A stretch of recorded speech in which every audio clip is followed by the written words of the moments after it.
나눌 하나님 말씀은 에스라입니다. 에스라 1장 1절에서 4절까지 함께 봉독하겠습니다. 에스라 1장 1절에서 4절입니다. 새해 첫 수요 예배인데요. 함께 목소리로 함께 봉독하도록 하겠습니다.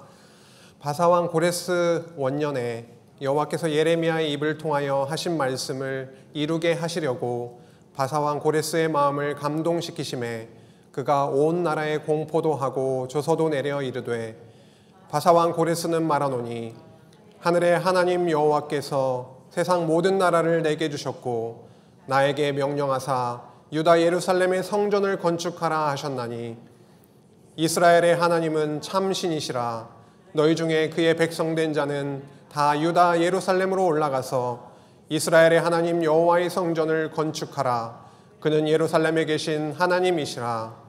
그 남아있는 백성이 어느 곳에 머물러 살든지 그곳 사람들이 마땅히 은과 금과 그 밖의 물건과 짐승으로 도와주고 그 외에도 예루살렘에 세울 하나님의 성전을 위하여 예물을 기쁘게 드릴지니라 하였더라. 아멘.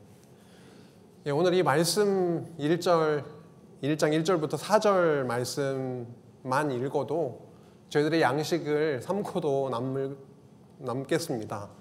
참 하나님이 나오고요. 정말 마음을 감동시키셔서 하나님의 뜻을 이루어 가시는 그 주권자 되시는 하나님의 성품이 너무도 잘 나타나 있습니다. 오늘은 에스라 첫 시간입니다. 그래서 에스라 서론으로 함께 나누고자 하고요. 에스라, 느헤미야, 에스더가 회복의 말씀입니다. 다윗 왕조의 회복의 말씀인데 그 첫 시간입니다. 에스라에 대한 내용을 함께 살피도록 하겠습니다. 연결성도 함께 볼 거고요. 그리고 오늘 읽었던 예레미야의 예언이 성취되는 내용으로 시작을 하고 있는데 그 부분을 살피고 키워드, 그 위치, 주제, 흐름, 그리고 선지자들과의 관계, 선지서와 역사서와의 관계를 살펴볼 부분들이 또 나오고 있고요. 그 다음에 성전에 대한 부분, 그리고 에스라서에 나타난 하나님의 나라 그리고 복음의 내용을 함께 살피고 정리하도록 하겠습니다. 어느덧 저희가 역사서의 마지막 장락에 와 있습니다. 에스라, 느헤미야, 에스더. 그 다음에 뭐죠? 네, 욥, 시편, 잠언 이렇게 시편으로 시가서로 넘어가겠는데요. 역사서 안에 선지서도 들어와 있고 그리고 시가서도 들어와 있다고 볼 수가 있겠죠. 그러면 에스라, 느헤미야, 에스더서까지 살펴보게 되면 바로 중간기를 거쳐서 마태복음으로 바로 넘어가게 되겠습니다.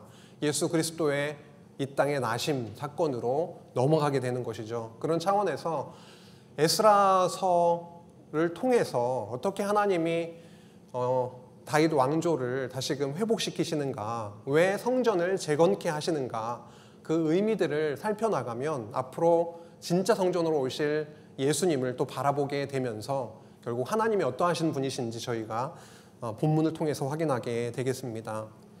바벨론 포로로 잡혀갔습니다. 70년을 지내고 돌아오게 되는데요. 그 사이에 어떻게 그들이 하나님의 보호를 받았는지를 저희들이 본문을 통해 확인을 해갈 것입니다. 역대기 끝부분이 어떻게 끝나고 있는지, 에스라의 1장 처음 부분이 어떻게 시작되고 있는지를 좀 자세히 이따가 살펴볼 것입니다. 그 내용을 통해서 포로 중기, 포로 중에도 그리고 포로 이후에도 어떻게 하나님이 역사를 이끌어 가셨는지를 살펴보게 될 것이고요. 그 역사는 다른 것이 아니라 언약하신 그 언약을, 예언을 성취하는 역사였다라고 하는 것입니다.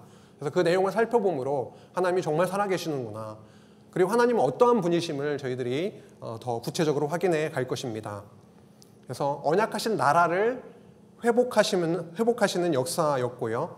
그 다음에 그 안에는 하나님 나라의 복음이 아주 풍성하게 담겨져 있는, 복음이 가득한 역사 이야기다라고 하는 것으로 시작을 하고자 합니다.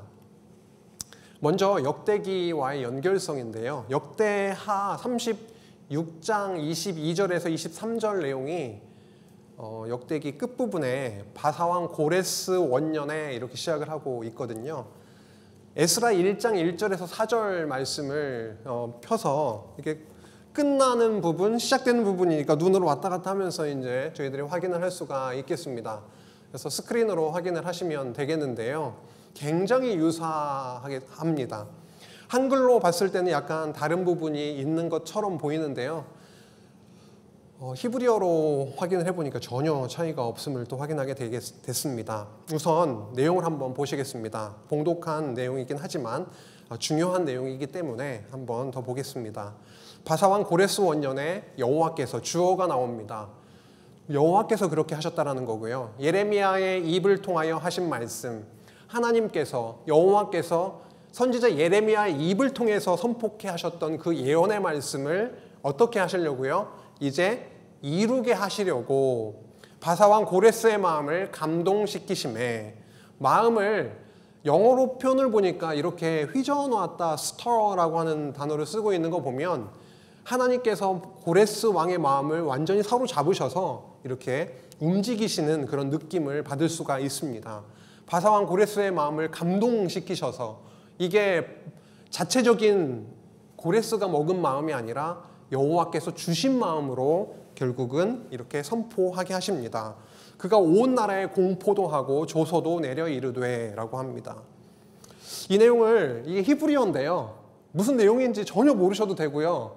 틀린 그림 찾기 아십니까? 그런 내용, 그런 생각으로 보시면 되는데 다 제가 하나하나 왔다 갔다 하면서 다 봤어요. 그런데 이 부분만 다릅니다. 근데 이게 다른 것이 아니라 이게 이르미야후, 예레미야를 이르미야후라고도 하고요. 이르미야 이렇게도 하거든요. 전혀 다른 게 아닙니다. 사람 이름을 이르미야라고도 하고 이르미야후 이렇게 하기도 합니다. 코레시 할 때 이 점이나 이렇게 vav을 써가지고 o로 표시하는 거나 똑같거든요. 결국은 에스라 1장 1절의 말씀과 역대하 36장 22절의 말씀은 그냥 한 글자도 다르지 않고, 물론 글자가 다르다고 표현할 수는 있는데 거의 똑같다라고 생각하시면 되겠습니다. 의도가 있겠죠. 전에 끝에 나왔던 내용을 그대로 쓰면서 역사 기술을 해나가고 있는 것입니다. 바사왕 고레스는 말하노니, 지금 색깔 같은 거는 같은 내용을 표시를 해놓은 겁니다. 바사왕 고레스는 말하노니 하늘의 하나님 여호와께서 세상 모든 나라를 내게 주셨고, 고레스가 이런 고백을 하고 있네요. 굉장히 많은 나라를, 땅을 다 차지하게 된 그 고레스가 하나님 여호와께서 나에게 주셨다라고 고백을 하고 있습니다. 이방 나라 왕이 말이죠. 큰 나라 제국의 왕이 그렇게 고백을 하고 있습니다. 나에게 명령하사 유다 예루살렘의 성전을 건축하라 하셨나니, 성전을 건축하라고 나에게 명령하셨다라고 하면서 명령도 내리고 조서도 내렸다라고 하는 것이죠. 이스라엘의 하나님은 참신이시라. 이 내용 나오지 않네요. 역대기에. 이스라엘의 하나님은 참신이시라. 내가 참신이심을 알게 되었다. 너희 중에 그의 백성된 자는 다 유다 예루살렘으로 올라가서 이스라엘의 하나님 여호와의 성전을 건축하라. 그는 예루살렘에 계신 하나님이시라고 합니다.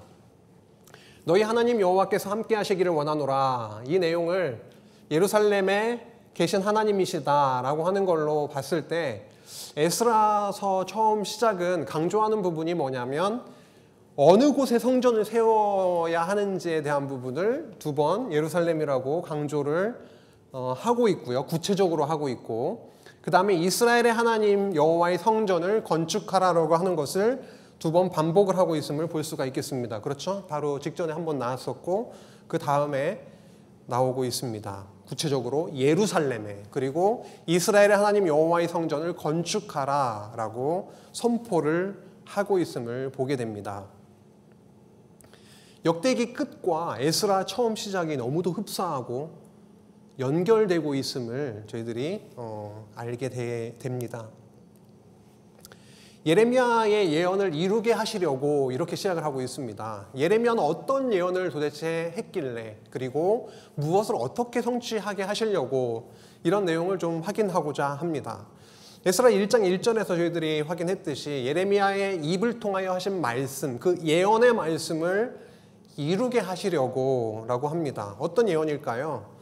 예레미야 25장 11절 말씀과 29장 10절 말씀에 보면 이렇게 되어 있습니다. 이 모든 땅이 폐허가 되어 놀랄 일이 될 것이며, 지금 예루살렘, 이 유다 땅을 얘기하는 것이죠. 폐허가 되어 놀랄 일이 될 것이며 이 민족들은 70년 동안 바벨론의 왕을 섬기리라. 70년 동안 바벨론으로 포로로 잡혀가서 그들을 섬기게 될 것이다. 땅은 폐허가 되고 성전은 무너지고 백성들은 바벨론 땅으로 잡혀가서 70년 동안 바벨론 왕을 섬기게 될 것이다 라고 하는 것을 예레미야 선지자가 예언을 했습니다. 29장 10절에도 나오고 있죠. 여호와께서 이와 같이 말씀하시니라. 바벨론에서 70년이 차게 되면, 바벨론 왕을 70년 동안 섬기리라. 그 70년이 차게 되면 내가 너희를 돌보고 나의 선한 말을 너희에게 성취하여, 나의 선한 말, 예언의 말씀, 하나님의 약속, 그것이 성취되게 되어 어떻게 해요? 너희를 이곳으로 돌아오게 하리라. 이곳 예루살렘.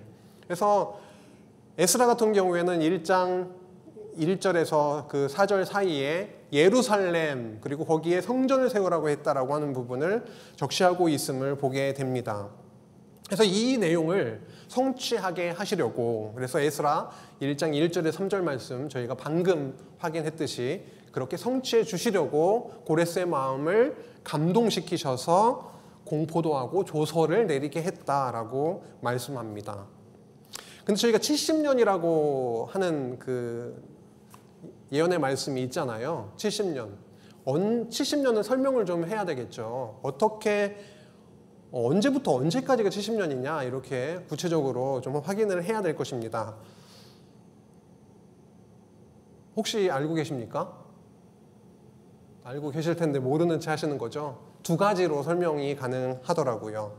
하나는 포로로 잡혀가서 1차, 2차, 3차 포로가 되잖아요. 여호야김, 그리고 시드기야, 이렇게 1차, 2차, 3차로 잡혀가게 되는데 돌아올 때도 신기하게 1차, 2차, 3차 이렇게 회복이 됩니다. 그래서 1차로 포로로 잡혀갔을 때가 여호야김이었을 때 606년에 잡혀가게 되고요. BC. 그 다음에 1차 귀환이 누구죠? 수룹바벨이 돌아오게 되는, 고레스 칙령을 통해서 처음 돌아오게 되는 그들이 예루살렘에 당도하는 그 시기가 536년입니다. 그래서 70년 이렇게 설명할 수가 있겠고요. 하나 더는 예루살렘 성전이 무너졌을 때부터 예루살렘 성전이 다시 재건됐을 때까지의 기간을 70년으로 볼 수 있습니다. 제3차 포로가 되겠습니다. 바벨론 누부갓네살 왕에 의해서 성전이 완전히 회파되고 바벨론으로 잡혀가게 되는 그 3차 포로가 바로 BC 586년인데요. 그때부터 이제 에스라서로 넘어와서 수룹바벨이 오게 되죠. 그죠? 수룹바벨이 와서 성전에 지대를 놓고 성전을 건축하기 시작을 합니다. 근데 중간에 멈춰지게 되잖아요. 방해로 인해서. 그리고 나서 다리오 왕 때 완공이 되게 되는데 그때가 바로 516년입니다. 그래서 586년에서 516년까지 70년이 되겠습니다. 다시 한번 해볼까요? 한 가지는 포로로 처음 잡혀가서 포로로 처음 회복되는 시기까지가 70년, 그리고 성전이 완전히 무너질 때부터 성전이 다시 완공될 때, 재건될 때가 70년, 두 가지로 설명을 할 수가 있겠습니다. 그래서 그럼 어떤가요? 하나님께서 예레미야로 하신 그 예언의 말씀이 아주 정확하게 성취가 됐습니다. 이럴 때를 어떻게 맞출 수 있을까요? 사람이 한다면. 그래서 여호와 하나님의 전능하심, 신실하심, 주권자 되심, 얼마나 사랑에 이렇게 끓고 있으시면 기다리셨다가 딱 그때가 되니까 회복을 시키시는 그 사랑, 변하지 않는 그 영원한 사랑을 저희들이 또 기억을 하게 됩니다. 에스라서는 어떠한 내용인지 대충은 기억을 하실 겁니다. 기억을 하실 텐데 에스라서 하면 떠오르는 키워드가 있을까요? 전 4개를 잡아봤는데요. 4개의 키워드를 잡아봤습니다. 이미지를 보시면 대충 떠올리실 수가 있겠죠. 첫 번째 이미지는 뭘 의미하는 것 같으세요? 돌아오는 거죠. 그래서 포로귀환이라고 하는 회복, 포로귀환이라고 하는 아주 중요한 주제가 에스라서에 나오고 있습니다. 에스라서에는 포로귀환이 몇 번 등장이 되고 있냐면 한 번 스룹바벨, 두 번째 에스라. 그래서 1차 포로 귀환, 2차 포로 귀환의 내용이 나오고 있습니다. 느헤미야로 넘어가면 3차가 나오고 있죠. 그렇습니다. 그래서 포로 귀환이라고 하는 중요한 주제가 하나 있고요. 또 하나는 성전을 재건하는 일입니다. 돌아와서 하나님이 시키시는 일은, 이루시는 일은 뭐냐면 성전을 재건케 하시는 일을 하게 하시는 거죠. 성전이 재건되니까 또 회복되는 게 뭐가 있을 텐데요. 그렇죠? 제사가 회복되는 겁니다. 성전이 재건이 되니까 그간 드리지 못했던 여호와 하나님께 제사를 마음껏 드릴 수 있도록 그렇게 회복시켜 주시는 내용이 나오고, 네 번째는 뭐냐면 성전의 재건 그리고 제사, 이것과 잘 연결되는 것은 그들이 얼마나 죄악 가운데 있었는지를 저희가 떠올릴 수 있습니다. 성전에서 제사가 잘 드려지는 것도 참 너무 중요하죠. 근데 성전의 역할은 죄인들이 가서 제물로 여호와 앞에 가서 제사를 드려서 속죄를 받는 것일 텐데요.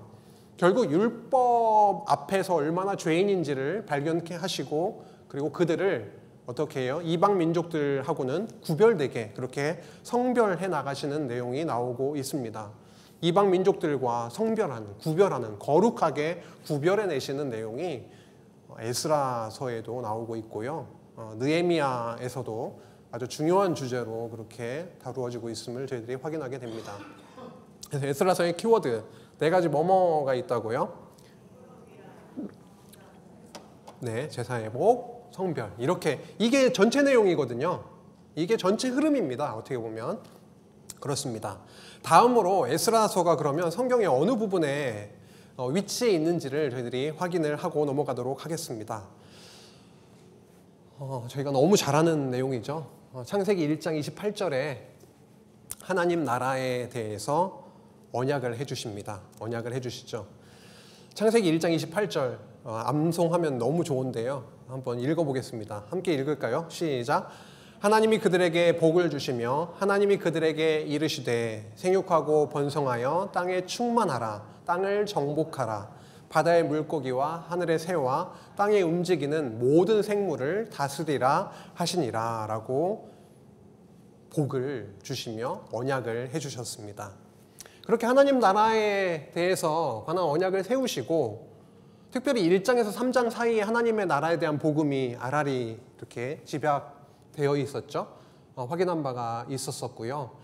어쨌든 1장 28절에서 하나님의 나라를 언약하시고, 그 언약하신 대로 1장부터 36장까지는 앞에 아담 언약이 나오고 있고요. 뒤에 아브라함 언약도 나오고, 아브라함, 이삭, 야곱 이렇게 해서 그 언약이 계승되어져 나가는 하나님의 나라 언약 섭리를 36장까지 보여주고 있고요. 그 다음에 자손도 성취해 주시고 땅도 성취해 주시고 통치자 왕도 세워주셔서 그 다윗 왕국을 세워주시는 내용을 저희들이 함께 확인한 바가 있습니다. 저희는 여기에 지금 해당되어 있어요. 그간 룻기에서 에스더서까지를 확인하게 될 텐데요. 저희가 2023년도에 어느 부분을 함께 저와 확인을 하셨냐면, 제가 23년도를 정리를 하다 보니까 사무엘상 이쪽부터 했더라고요. 사무엘상하, 그 다음에 열왕기상하, 역대상하, 그 다음에 에스라 이렇게 들어가고 있는 것입니다. 지난 23년 한 해 동안 하나님께서 통치 언약을, 하나님의 나라를 이루어 주시는데 언약대로 왕을 세우시고, 그 왕을 세우셔서 나라를 세우시고, 그 다음에 그 언약된 왕조에서 이탈된 북이스라엘은 멸망시키시지만 똑같이 여호와 하나님 앞에 범죄했던 남유다임에도 불구하고 그들은 다윗 언약도 받은 바 있고, 앞에 아브라함 언약도 있고, 그리고 아브라함 언약 다음에 나오는 율법 언약이 있는데요. 그 율법 언약에 의하면 남유다도 똑같이 범죄했기 때문에 북이스라엘처럼 멸망당해야 마땅했지만, 그렇지 않으셨다라고 하는 것입니다. 역대 상하 말씀을 통해서 최근에 확인한 바처럼 그들은 어떻게 했습니까? 오히려 용서하시고 율법의 공의로 완전히 그냥 쳐버리실 수도 있지만 율법의 사랑으로, 공의와 사랑으로 그들을 보호하시고 그의 아들에서 그의 아들로 계승시켜 나가시는 그 역사를 역대 상하 말씀을 통해 확인했고요. 이제 역대 상하 끝부분에 바벨론으로 이렇게 나라가 멸망하고 그리고 잡혀가서 있다가 고레스 원년에 이렇게 시작되고 있지 않습니까? 그 내용이 에스라, 느헤미야, 에스더 그 회복의 내용인데요. 이 내용을 조금 더 확장 이렇게 펴버리면 에스라, 느헤미야, 에스더의 내용이죠. 그래서 에스라의 주제입니다. 성전 제사를 회복하는 것입니다. 나라를 회복하는 데 있어서 다윗 왕국을 회복해 주시는 데 있어서 중요한 게 뭐냐고 하면 군대를 엄청나게 많이 이렇게 주시는 게 아니라 뭐라고요? 성전을 다시금 짓게 해주신다. 성전을 재건하게 해주셔서 제사 회복을 시켜주신다라고 하는 것입니다. 하나님의 나라가 굳건하게 세워지기 위해서는 백성도 있어야 되겠고요. 왕도 있어야 되겠고요. 군사력도 있어야 되겠지만 이스라엘의 나라의 정체성은 제사장 나라이기 때문에 하나님이 통치하시는 율법으로 통치하시는 제사장 나라이기 때문에 무엇이 먼저 회복이 되어야 되냐면 그 심장과 같은 생명과 같은 그들의 중심에 있는 그 통치의 센터와 같은 그 성전을 다시금 재건케 하시고 성전 제사를 회복시켜 주시는 내용이 에스라서에 나오고 있습니다. 느헤미야로 넘어가면 이제 성전을 건축했고요. 성전 주위에 있었던 그 성곽이 있는데 성곽이 다 무너져 내리고 불타고 이런 상황 속에 느헤미야를 통해서 제3차 귀환을 통해서 보내셔서 그 성곽을 중건하게 하시는 그 나라의 땅을 확보하게 하시는 국토를 회복해 주시는 유다 왕국의 회복의 내용으로 이어지게 되고 에스더서 같은 경우에는 잘 아시죠? 그렇죠? 다 멸절당할 위기에 처하게 됩니다. 그런데 보호해 주시는 백성을 보호해 주시는 내용이 에스더서에 나오고 있습니다. 에스더서가 가장 끝에 나오고 있습니다. 그런데 가장 늦게 쓰여진 책이 아니다라고 하는 것이죠. 에스더서에 나오는 유다 백성들의 보호의 이 사건이 없었으면은 2차 포로 귀환이 불가능했습니다. 에스라가 돌아오는 2차 포로 그 전에 에스더서 사건이 있었던 것입니다.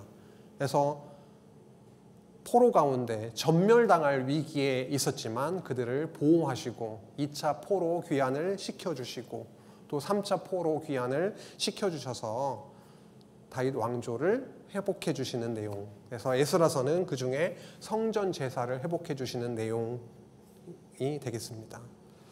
전체 흐름을 또 봐야 되겠죠. 오늘은 에스라서의 전체적인 윤곽을 잡고 그리고 다윗 왕조의 회복이라고 하는 더 큰 그 주제 안에서 에스라서를 좀 조망해 보기도 하고 때로는 더 큰 범주로 올라가서 좀 생각해 보기도 하고 그래서 앞으로 2시간 더 볼 거거든요. 에스라서를 함께 읽어나가는 그 밑바탕을 좀 깔겠습니다. 먼저 에스라서는 크게 두 부분으로 되어 있습니다. 아까 저희들이 키워드 4개 잡았었죠. 귀환, 성전 재건, 제사 회복, 성별 이렇게 잡았었는데 이 전체 구조 흐름 속에 다 나와 있습니다. 큰 흐름이 이렇게 있구나. 먼저 돌아오게 해서 1차 귀환을 시키셔서 성전에 지대를 놓고 기초를 놓고 재건하게 하는 내용이 전반부 6장까지 있고 7장부터 10장까지는 2차로 누가 돌아오죠? 에스라 2차 귀환을 시키셔서 에스라는 뭘 갖고 옵니까? 올 때 에스라는 뭘 가지고 오죠? 스룹바벨은 뭘 가지고 왔었죠? 성전 그 바벨론 왕에 의해서 완전히 느부갓네살에 의해서 빼앗겼던 탈취당했던 성전의 기명들, 도구들 그런 하나님을 섬길 때 쓰는 성전의 많은 물품들을 그대로 가지고 왔죠. 그 다음에 에스라는 뭘 가지고 왔습니까? 에스라는 예물 이런 것들도 가지고 왔죠. 플러스 중요한 게 있는데요. 에스라가 가지고 온 것은 무엇이냐? 말씀을 가지고 왔습니다. 말씀, 율법의 말씀을 가지고 왔습니다. 제사장 겸 학사, 율법에 아주 능통했던 전문가, 아주 율법을 달달달 통달했는, 외우고 있는 유대인으로서 그런 율법을 들고 왔다라고 하는 것인데요. 그래서 와서 결국은 지어진 성전을 통해 번제를 드리고요. 번제를 드리고 이스라엘 자손을 성별케 하는 것입니다. 성별케 하는 데 있어서 기준이 뭐죠? 내 눈에는 이게 맞는 것 같아. 이게 아니라 기준이 분명히 있는 것이죠. 그게 바로 에스라가 들고 온 율법의 말씀. 그 율법에 의해서 통치해 나가는, 성별하게 해주시는 그 내용이 에스라 후반부에 나오고 있습니다. 이 내용을 조금 더 세분화해가지고 각 장별로 쭉 한번 가볼게요. 아주 핵심만 훑고 나가니까 한번 좀 살펴볼까요? 우선 뭐 어떻게 되냐면 1장에 고레스 칙령이 나왔죠.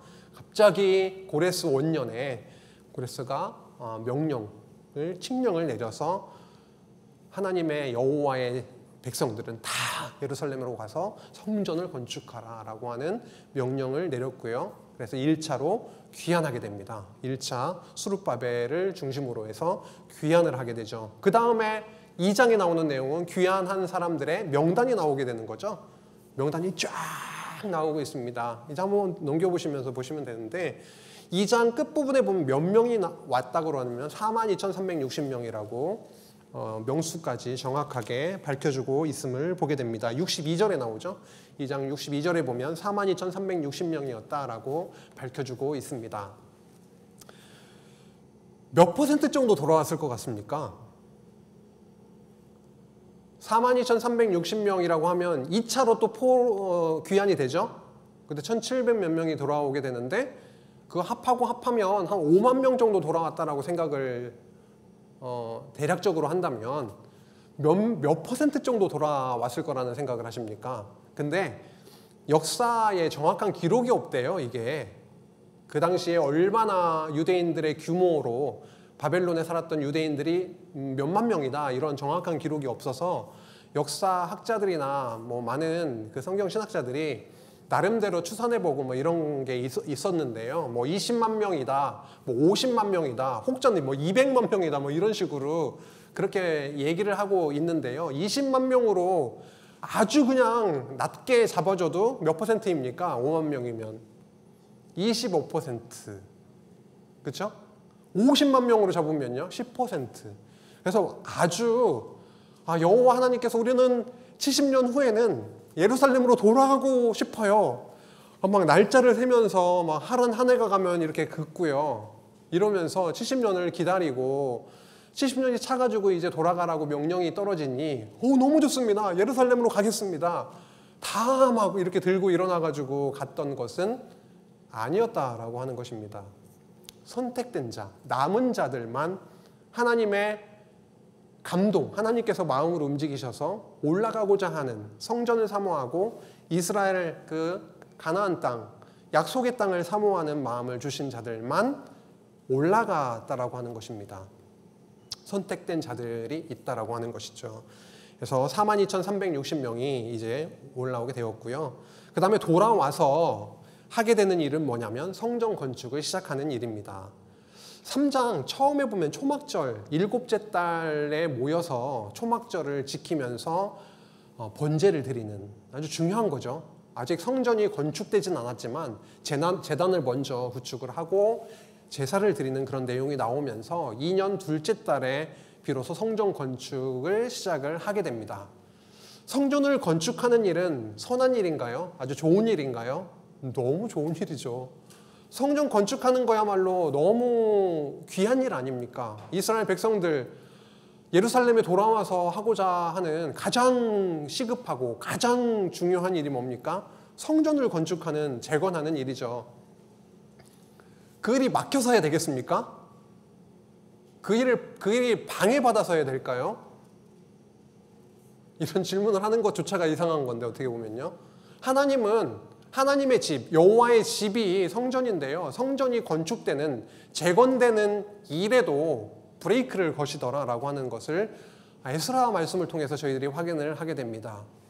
우리 눈에 보이는 굉장히 중요한 일들임에도 브레이크가 걸리고 있습니다. 방해자들이 나오는 4장 대적에 방해가 있게 되고요.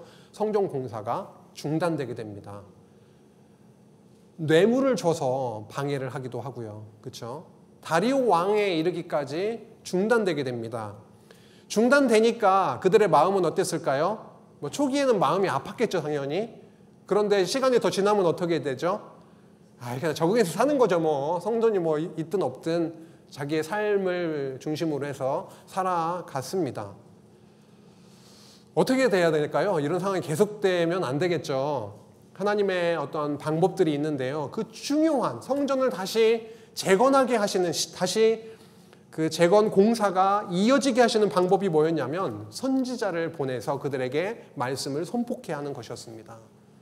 그들의 마음이 제대로 스스로 깨달아지고 이제 성전을 지어야 되겠어 이런 게 아니라 그들의 귓가에 그 선지자들을 통해서 말씀이 선포됐을 때, 그리고 그 말씀이 그들의 마음에 들렸을 때, 귀에 들렸을 때 다시금 위로를 받고 용기를 내서 성전을 건축하기를 시작을 했다라고 하는 것입니다.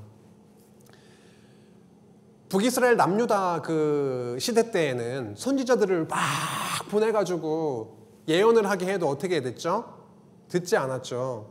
듣지 않았습니다. 그런데 이 시기에는요, 회복의 시기에는 보내서 선포를 했더니 그 말씀을 듣게 되고 들리고, 그래서 그 말씀의 능력으로 이렇게 일어나서 성전을 건축하기 시작했다라는 거죠. 결국은 6장에 가서 성전 건축이 은혜 중에 완료가 되고 봉헌식을 하게 됩니다. 그리고 유월절을 지키게 되는 것이죠. 초막절, 유월절은 이스라엘 백성들의 시작. 출애굽해서 처음 출애굽할 때 유월절을 지내게 됐었는데요. 무교절. 그래서 나라의 시작, 한 해의 시작을 알리는 것이고, 초막절은 가을의 수장절이라고도 하죠. 그래서 가을거지, 하나님께 감사의 어떤 그 마음을 표시하고 하나님을 기억하는 그 초막절, 그렇게 초막절, 유월절, 3장, 6장이 이렇게 나오고 있습니다. 그래서 전반부에 귀환과 성전 재건의 부분이 나왔었고, 7장으로 넘어가면 드디어 2차 귀환, 에스라 제사장 겸 학사였던 에스라가 귀환을 하게 됩니다. 에스라가 올 때 뭐 예물과 금과 은과 이런 것들도 갖고 왔지만 학사라고 하는 율법 말씀을 들고 왔다라고 하는 것이고요. 그때 누구누가가 귀환을 했다라고 하는 부분과 함께 예물도 가지고 오고 여호와께 와서 번제를 드리는, 굉장히 제사 회복이라고 하는 이 부분이 여기에서 강조가 되고 있습니다. 말씀을 들고 왔고 예물도 가지고 왔고 여호와께 번제 드리는 내용과 함께 9장에 가면은 백성의 죄악이 부각이 됩니다. 백성들이라고 했을 때 일반 백성들뿐만이 아니라 레위인들, 제사장들, 그렇게 지도자들까지도 완전히 타락 가운데 있었던 이방 민족들과 이렇게 결혼하고 섞여 살고 여호와 하나님을 점점점 어떻게 되나요? 그렇게 되면 잊게 되는 그런 삶의 그런 흐름 속에 그들이 살고 있었다라고 하는 것이고, 이 모습을 에스라가 율법을 너무 잘 알고 하나님의 뜻을 알고 하는 에스라가 그런 모습을 봤을 때 이 마음이 부글부글 하는 거죠. 너무 답답하고 아프고, 이렇게 죄악된 우리의 모습을 가슴에 안고 간절한 회개의 기도를 드리게 됩니다. 이러한 과정 속에서 이스라엘 백성들이 그 율법을 따르겠습니다. 우리가 당신이 지금 선포하고 있는 그 여호와 하나님의 율법을 우리가 따르겠습니다라고 하면서 성별하게 하시는 내용이 나오고 있고요. 참 10장 끝부분을 보면은 어떤 내용이 나오고 있죠? 이방 여인과 결혼했던 사람들의 리스트가 쫙 나오고 있습니다. 마치 비극적인 내용으로 끝나는 것 같잖아요. 사실은 이것은 비극적인 내용으로 끝나는 것이 아니라 에스라가 모세가 이스라엘 백성을 대표해서 중재자가 되어서 중보자로 기도를 했던 것처럼 에스라가 이 죄악 가운데 있었던 그 이스라엘 백성들을 중간에서 중재자로서 여호와 하나님께 회개하고 기도하는 그런 과정에서 그들은 또 고백하게 됐죠. 우리가 성별하겠습니다. 그들을 떠나겠습니다. 그들과 분리하겠습니다. 라고 했던 내용이 먼저 나왔고 뒷부분에 그 근거들이 나오고 있는 거죠. 죄악의 이러이러한 죄악 가운데 그들이 있었다라고 하는 내용이 10장에 나오고 있습니다. 이렇게 에스라서의 1장부터 10장까지의 내용을 함께 좀 조감해 봤습니다. 귀환하게 하셔서 성전을 재건하게 하시고 2차로 돌아와서 성전에서 번제를 드리게 하시고 율법을 기준으로 해서 그들이 어떻게 해요?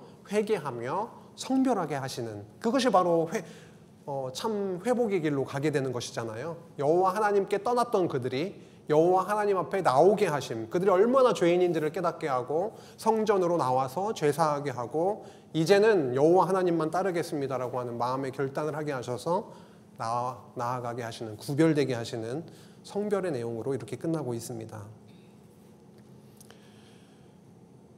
에스라서 어느 정도 이제 내용을 아실 겁니다. 이 내용을 보면서 중간에 나왔던 그 내용, 어떻게 성전 공사가 중단되었었는데 다시금 시작될 수 있었는지 선지자들이 나왔었습니다. 어떤 선지자가 나왔었죠? 기억하십니까? 5장 1절과 6장 14절에 보면은 나오고 있습니다. 호세아, 요엘, 아모스, 오바댜, 요나, 미가, 나움, 하박국, 수바냐, 학개, 스가랴, 말라기가 12소선지서인데요. 이 12소선지자들, 선지자들 중에서 2명이 나오고 있죠. 5장 1절과 6장 14절에 보면 나오고 있는데 누구누구죠? 맞습니다. 학개와 스가랴가 이렇게 딱 등장을 해서 그들에게 말씀을 선포했습니다. 어떤 말씀이었냐면 이런 말씀이었죠. 5장 1절에서 2절 말씀만 일단 보겠습니다. 선지자들, 어떤 선지자들이냐면 곧 선지자 학개와 이도의 손자 스가랴가 이스라엘의 하나님의 이름으로 유다와 예루살렘에 거주하는 유다 사람들에게 예언하였더니, 예언의 말씀을 선포했더니 이에 스알디엘의 아들 누구요? 수룹바벨, 1차 귀환의 대장 우두머리 격이었던 그 지도자였던 수룹바벨과 요사닥의 아들 예수아가 일어나 예루살렘에 있던 하나님의 성전을 다시 건축하기 시작하며, 하나님의 성전이 지금 어떤 상태였습니까? 기초는 놓였던 상태였고요. 뭔가 좀 짓다가 중단된 상태였습니다. 그것을 그대로 방치하고 가고 있었던 차에 선지자들이 나타나가지고 예언을 하기 시작을 하니까 그 내용을 듣고서 일어나서 예루살렘에 있던 하나님의 성전을 다시 건축하기 시작하며 하나님의 선지자들이 함께 있어 그들을 돕더니 라고 합니다. 선지자들은 말만 했던 게 아니네요. 많이 찔리네요. 선지자들은 말만 한 게 아니고 함께 몸으로 뛰었다, 이런 부분도 개인적으로는 좀 의미 있게 다가오긴 했습니다. 함께 말씀을 나누고 그 말씀과 더불어서 성도님들과 함께하는 이런 것도 좀 생각을 해보게 됐는데요. 중요한 것, 어쨌든 말씀이 그들을 움직이게 했고 말씀이 그들에게 용기를 주었고 그 말씀으로 인해서 중단되었던 성전 공사가 다시 시작되게 되었다. 이스라엘 백성들의 투지로, 의지로 된 것이 아니라 그들의 의지로는 도저히 성전 공사를 시작할 수가 없었는데, 왜요? 안주하며 살아가는 게 편하거든요. 위험을 무릅쓰고 반대 세력들이 자꾸만 딴지를 거는데 피곤하잖아요. 그런데 하나님께서 말씀을 심어주시니까 그들 마음 가운데 새로운 마음이 생겨서 이렇게 힘을 내서 일어나서 성전을 건축하기를 시작했다라고 합니다. 이런 것을 봤을 때 에스라서를 읽으면서 학개 스가랴를 같이 읽으시면 좋겠죠. 예, 훨씬 더 도움이 되실 것입니다. 그때 당시에 어떤 역사적인 상황과 그런 느낌들을 더 느끼실 수가 있고, 학개와 스가랴를 통해서 도대체 어떤 말씀을 선포를 했길래 이 지금 수룹바벨과 예수아가 다시 용기를 얻고 일어날 수 있었던가, 그런 내용들을 학개, 스가랴 선지서를 통해서 또 확인하시는 것도 굉장히 의미가 있을 것입니다. 여호와 하나님이 이러하신 분이야. 너희들과 함께 있어. 살아계셔. 한번 언약하시고 진짜 이루신다 라고 하는 선포였겠죠. 함께 그런 부분도 살펴나가면 좋겠습니다. 다윗 왕조의 회복 부분에서 지금 중요하게 저희들이 주목하게 되는 부분은 뭐냐면 성전을 건축하게 하고 있다라고 하는 것입니다. 성전을 중심으로 해서 그 왕조를, 그 나라를 회복시켜 나가고 계시다라고 하는 겁니다.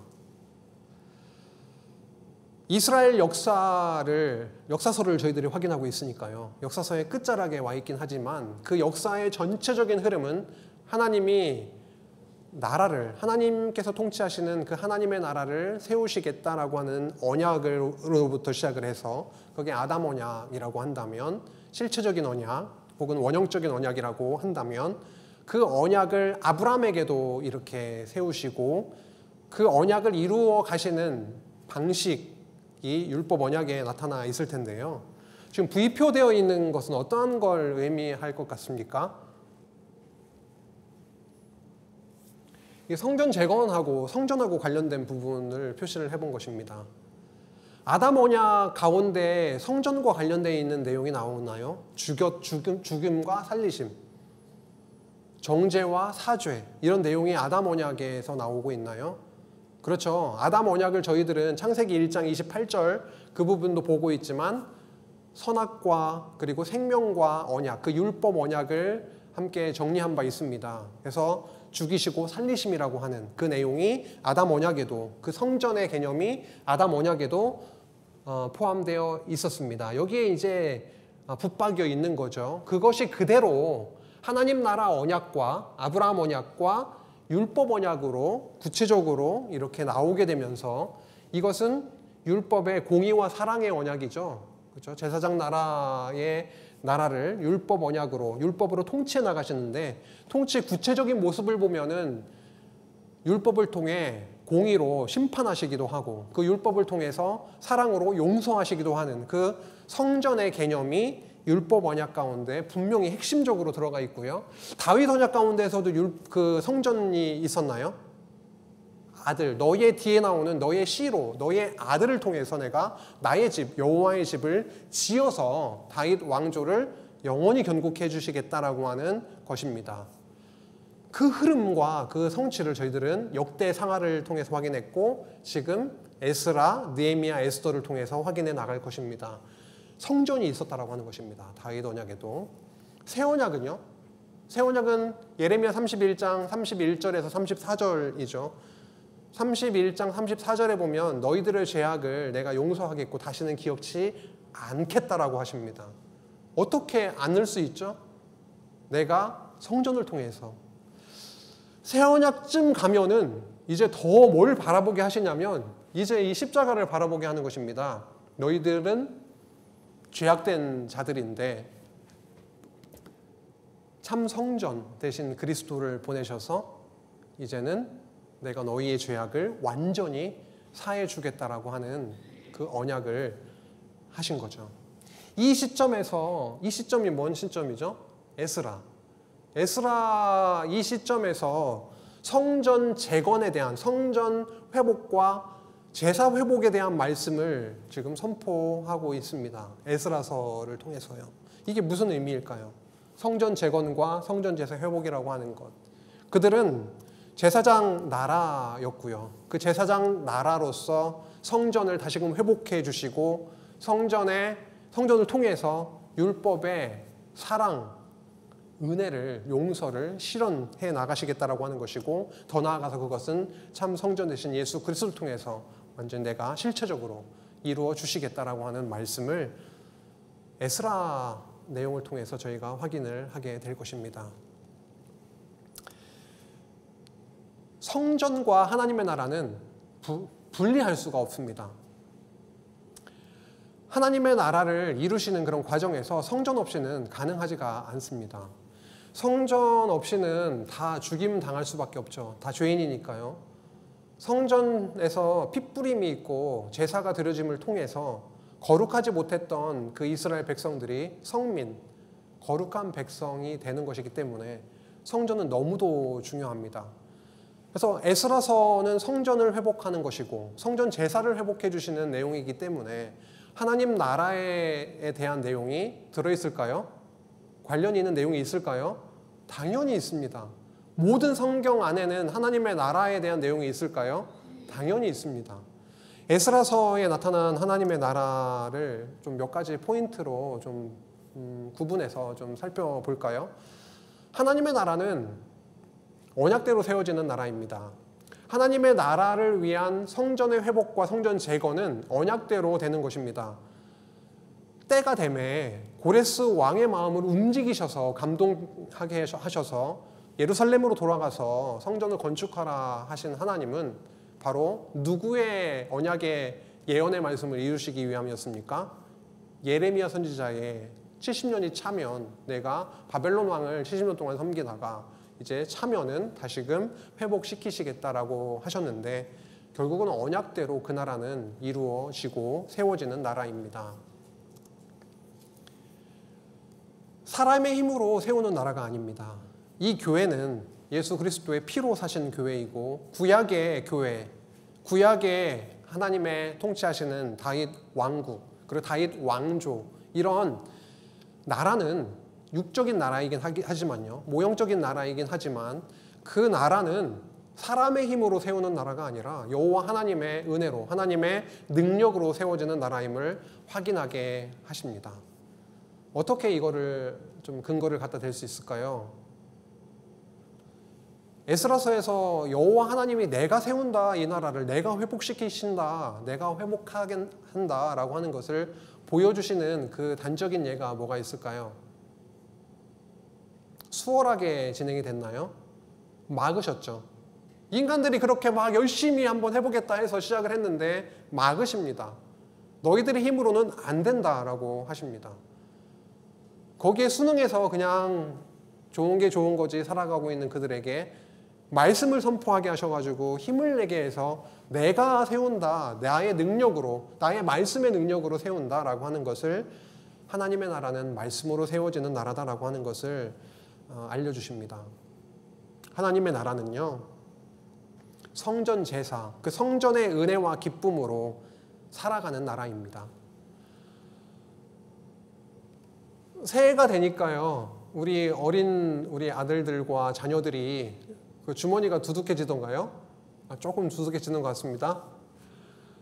그렇게 뭔가 물질을 이렇게 얻어도 힘이 나고 막 즐거운 세상입니다. 이 세상이. 육신을 입고 있다 보니까 육신의 필요에 의해서 그게 채워지면 굉장히 즐겁고 뭔가 되는 것 같습니다. 근데 그게 오래 가지가 않더라고요. 오래 가지가 않습니다. 참 용서, 내가 죄인이고 그리스도 없이는 살아갈 수 없는 자들임에도 불구하고 그게 묻어져 있을 때는 그거야말로 지옥과 같은 시간일 텐데요. 그게 아니라 성전 앞으로 가서 사죄의 은혜를 받고 그들에게는 에스라서에 보면 기쁨 이런 게 나와요. 번제를 통해서 그 용서를 받고 그들에게는 참 기쁨이 있었습니다. 성전 제사, 그리스도 안에서 누리게 되는 사죄의 은총, 그 은혜로, 그 기쁨으로 살아가는 나라가 하나님의 나라임을 저희들은 확인하게 되고 그 나라 안에서 말씀으로 통치되는 나라, 느헤미야서 8장인가에 가면 말씀으로 통치함, 이게 지금 제목이거든요. 결국은 에스라를 통해서 여호와 하나님께서 이방 땅 바벨론에 있긴 했지만은 거기에 있으면서도 율법을 등한시하지 아니하고 주야로 보고 연구하고 하나님의 뜻이 무엇인지를 배우게 했던 그 하나님의 놀라우신 섭리의 흐름 속에 에스라를 2차로 돌아오게 하셔서 이스라엘 백성들에게 진짜 필요했던 것, 하나님의 나라의 백성으로 정말로 필요했던 것, 그게 다른 게 아니라 선지자의 입을 통해서 선포됐던 하나님께서 모세를 통해서 기록해 주셨던 그 율법의 말씀, 율법 언약의 말씀을 그들에게 선포하고 그 말씀 가운데 성별되게 하시고 여호와 하나님의 통치하는 그 나라의 백성으로서 기쁨을 누리게 했던 나라였다라고 하는 것입니다. 그래서 에스라서에는요, 제가 지금 소개해드린 이러한 내용 이외에도 하나님의 나라에서 누리게 되는 그런 내용들이 알알이 박혀 있습니다. 에스라서 이제 좀 재밌게 읽으실 것 같습니까? 예, 한번 읽어보세요. 다음 시간에 오셔서 갑자기 제가 1장부터 뭐 6장까지, 7장까지, 6장까지 한다 그러면 좀 벅차실 수 있으니까 이러한 어떤 느낌을 가지시고 한번 읽어보세요. 그 안에 하나님의 나라가 분명히 있고 하나님의 살아계심이 드러나 있고 하나님이 살아계시고 하나님이 일어나신 분, 정말 신실하시고 능력 있으신 분, 우리가 믿을 대상으로서 너무도 완벽하신 분, 그게 드러나면 우리의 2024년도는 어떻게 될 것 같습니까? 해피하겠죠. 24년도 기대가 됩니다.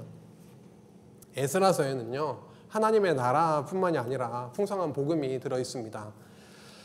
참 성전으로 이 땅에 오신 하나님과 동등된 분이 낮고 낮은 이 땅 위에 육신을 입고 이 땅에 오셔서 참 성전으로 오셔서 십자가에 매달려 피 흘리시고 죽으심으로 완전히 우리가 짊어져야 됐던 그 죄악의, 그 정죄의 짐을 온전히 예수님께서 다 짊어지시고 십자가에서 사죄하시고 이루어주신 하나님의 나라라고 하는 그 굉장히 중요하고 풍성한 그 복음이 에스라서의 성전을 강조하고 성전의 회복을 말씀하면서 계속 선포되고 있습니다. 성전 없이 그들에게는 기쁨이 없고요. 성전 없이 회복이 없고요. 성전 없이 말씀 없이는 도저히 그들은 살아갈 수가 없습니다. 성별된 생활은 불가능합니다. 왜요? 이방 민족하고 섞여서 사는 게 너무 즐겁거든요. 육신으로만 본다면요. 환난과 방해 속에서 누리는 하나님의 보호와 은혜입니다. 이렇게 선하고 중요하고 귀한 일이라고 생각하는 성전 공사가 왜 막히는 것일까요? 우리의 삶 가운데 하나님, 제가 이것만 잘 되면 하나님을 섬기겠습니다. 이번만은 어떻게 좀 잘 되게 해주시면 안 됩니까? 너무 선하지 않습니까? 이 의도 자체가. 그래도 막힐 때가 있지 않습니까? 어떻게 된 일입니까? 도대체 하나님을 위해서 하겠다고 서원을 하고 기도를 하고 해도 왜 막히는 것이죠? 근데 중요한 것은 그 일들이 막힐 때 하나님을 찾게 된다라고 하는 것입니다. 나의 능력으로 되는 게 아니구나. 하나님이 뜻하신 바대로 뜻하신 때에 하나님의 능력으로 하시는 거구나. 그것이 은혜구나 라고 하는 것을 알려주시는 그런 복음이 에스라서에 분명히 담겨져 있고요. 성도들, 우리에게 있어서 진정한 힘과 진정한 위로와 기쁨의 원천이 이거 돈이요, 이런 물질에 있는 것이 아니라 이 말씀 속에, 이 말씀 가운데 있다라고 하는 것을 다시금 확인하게 하는 말씀이 에스라서입니다. 새해가 3일째가 지나가고 있습니다. 작심삼일. 내일부터 다시 마음 먹으시고요. 말씀을 한번 가깝게 좀 보겠노라. 3일마다 결심하면 되겠네요. 작심삼일이니까. 하나님의 말씀과 함께 좀 에스라도 기억을 하면서 좀 나아가게 하시면 너무 좋겠습니다. 에스라서에서는요, 중간중간에 이런 단어들이 나오고 있습니다. 하나님의 손에 보호하셨다고, 하나님의 선하신 손, 하나님의 손, 이런 말씀이 나오고 있습니다. 하나님의 손이 그들의 역사를, 그들의 성전 재건의 역사를 이끄셨습니다. 하나님의 능력으로 이끄셨어요. 그래서 성도의 삶에 어떤 자리에 있던지 간에 그의 삶의 양상은 좀 다양할 수는 있는데 항상 하나님의 손이 떠나 있는 자리가 아니다라고 하는 것입니다. 성전 공사가 막혀 있는 그 시간에도 하나님이 막아 놓으신 거죠. 하나님의 손으로 진행이 안 되게. 다시금 일어나서 일으켜 주시는 것도 하나님의 손으로 일으켜 주셨고, 말씀을 듣게 하시는 것도 막혔던 귀를 뚫어주시고 마음을 부드럽게 하시고 하나님이 하신 그 하나님의 손에 이끄심, 그것이 우리 2024년도의 삶의 현장에서도 분명하게 똑같이 동일하게 양상은 다를 수 있지만 분명히 있을 것임을 말씀을 통해 저희들이 확인할 수가 있습니다. 맺겠습니다. 성전 재건을 굉장히 강조하고 있습니다. 에스라서에서는요. 성전이 그렇게 중요하다라고 하는 거 저희들 마음 가운데 새기게 되는데요. 성전 재건을 통해서 회복된 구약의 나라가 있죠. 이것은 구약에서 성전을 회복하게 하셔가지고 하나님이 약속대로 이루신 그 정도로 끝나는 것이 아니라 이제 참 성전이신 예수 그리스도 안에서 세워질 실체적인 하나님의 나라 교회, 더 나아가서 우리의 육신의 장막이 벗어지면 영원한 하나님의 나라를 바라보게 하시는 그런 말씀입니다. 이런 말씀을 통해서 우리는 하나님이 그 여호와께서 언약하신 대로 그대로 이렇게 빈틈없이 하나님의 주권으로 성취해 가심을 모형적인 부분으로도 보여주시고 우리가 살아가고 있는 실체적인 이 신약시대의 교회의 이 성전의 모습, 참 성전의 모습을 실제로 피부로 느끼고 깨닫게 하시는 그런 과정을 통해서 하나님 정말 살아계시는구나. 하나님을 떠나서는 우리가 살 수가 없구나. 그 하나님을 더 깊이 깨닫게 하십니다. 그분은 여호와이시고 그분은 지금도 살아계심을 저희들 마음 가운데 계속 선포해주고 있는 말씀이 에스라 말씀입니다. 느헤미야와 에스더 말씀으로 또 이어지면 더 풍성한 이 메아리가 계속 우리 안에 울려 퍼질 것입니다. 이 말씀 안에 좀 더 힘을 얻길 간절히 바라고 2024년도 말씀 가운데 바로 굳건하게 세워지는 저희 모든 귀한 성도님들 되시길 바랍니다. 기도하시겠습니다. 하나님 아버지 감사합니다. 정말 말씀 아니면 성전 아니면 저희가 살 수 없음을 고백합니다. 죄 많은 우리의 삶의 현장 속에서 그 죄악됨으로 인해 쓰러지는 것으로 쓰러지지 않게 하여 주시고 오히려 죄 많은 우리의 모습을 발견할 때마다 참 성전 되신 예수 그리스도 앞으로 재빨리 달려가서 무릎 꿇고 기도하며 그리스도의 십자가로 용서해 주신 그 사죄의 은혜를 마음껏 누리고 참 자유함 속에 살아가는 주의 귀한 거룩한 자녀들로 주님께서 세워주시기를 간절히 원합니다. 이 말씀이 우리 안에 참 힘이 참 기쁨이 되게 하여 주시고 우리의 삶의 현장이 고달프고 힘들고 피하고 싶다 하더라도 포기하지 않게 하여 주시고 끝까지 하나님께서 하나님의 손으로 그 손을 놓지 아니하시고 우리를 이끄시고 있으심을 다시 한번 기억하는 저희들 되게 하여 주옵소서. 예수님의 이름으로 기도했습니다. 아멘.